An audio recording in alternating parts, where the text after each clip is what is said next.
नमस्कार, cooking with निशिगंधामध्ये तुम्हा सर्वांचं खूप खूप स्वागत आहे. सो आज बनवले आहे पारंपरिक पदार्थ सांडगे.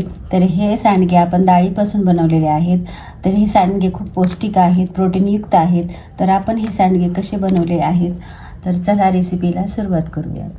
तर आपण सांडगे बनवण्यासाठी ही मटकीची डाळ घेतलेली आहे, स्वच्छ निवडून घेतलेली आहे. तर ही पाऊण किलो घेतलेली आहे. तर हे जे माझं माप आहे हंडी ते एक भरून घेतलेलं आहे आणि एवढी घेतलेली आहे हरभऱ्याची डाळ. तर आपण आता हे सगळ्या डाळी ज्या आहेत त्या मिक्स करूया, आणखीन डाळी पाहूया आपण. तर ही मूग डाळ आहे, तर या वाटीने एक वाटी घेतली आहे आणि अर्धी वाटी मसूर डाळ आहे. पाऊण वाटी जी आहे ती उडीद डाळ आहे आणि पाव वाटी जी आहे ती तूर डाळ आहे. तर आपण हे सर्व डाळी ज्या आहेत त्या सर्व स्वच्छ निवडून घेतलेल्या आहेत. आता आपण 2 ते 3 वेळेस पाण्याने स्वच्छ आपण हे धुवून घेऊया. मटकीची डाळ, तूर डाळ, पाऊण वाटी उडीद डाळ आणि अर्धा किलो जे आहे ते आपण हरभऱ्याची डाळ घेतलेली आहे. तर आता हे सर्व साहित्य आपण व्यवस्थित मिक्स करून धुवून घेऊया.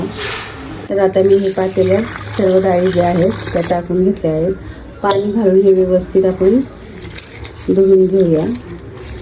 तर 2 ते 3 वेळेस पाणी आपण ही डाळ जे आहे सर्व धुवून घेतलेले आहेत. कारण डाळींना जे आहे ती पावडर लावलेली असते दुकानामध्ये, तर ती स्वच्छ अशी धुवून घ्यायची आहे. तर आता हे पाणी काढून आपण आणखीन दुसरं स्वच्छ पाणी ह्याच्यामध्ये टाकून घेऊया. तर आता आपण स्वच्छ पाणी ह्याच्यात टाकूया. तर एवढं पाणी बस होईल.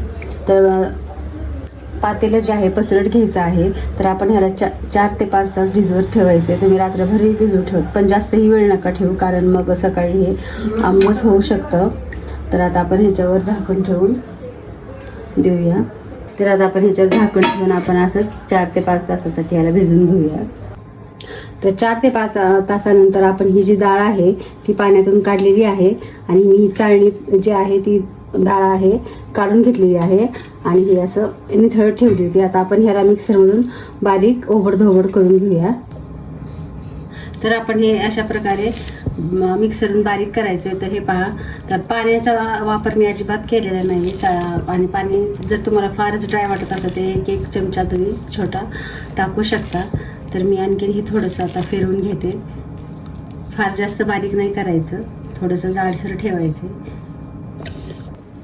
तर हे पहा, हे पीठ जे आहे सांडग्यांचं तर पहा हे असं झालेलं आहे. अशा प्रकारे हे बारीक करून घ्यायचं आहे. तर अशाच प्रकारे आपण सर्व जी डाळ जी भिजत ठेवलेली होती ती आता मिक्सरमधून काढून घेऊया. तर एक बाऊल मी लसूण घेतला आहे सोलून, तर तो आपण बारीक करायचा आहे. एक 4 हिरव्या मिरच्या घेतलेल्या आहेत आणि 2 टेबलस्पून जे आहे ते जिरे मी असे ओबडधोबड वाटून घेतलेले ते पण ह्याच्यामध्ये टाकूया. आणि मीठ जे आहे ते थोडंसं टाकूया. आता हे आपण बारीक करून घेऊया. तर आपण सगळं जे डाळीचं मिश्रण जे आहे ते आपण मिक्सरमधून बारीक करून घेतले. तर आपण आता लसूण आणि हिरव्या मिरच्या मीठ हे वाटून घेतलेलं आहे ते पण आता मिक्स करून घेऊया. हे सांडगे खायला फार छान लागतात. तुम्ही नक्की करून पहा अशा पद्धतीने. तर कोथिंबीर टाकून घेऊया. खूप सारी अशी कोथिंबीर टाकून घ्यायची आहे. तर हळद,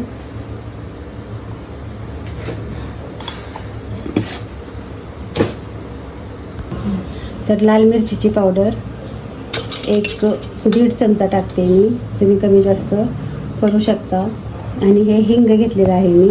हिंगामुळे आपल्या सांडग्यांना चवही छान येते आणि पोटही बिघडत नाही हिंग असल्यामुळे. आणि चवीनुसार मीठ टाकायचे.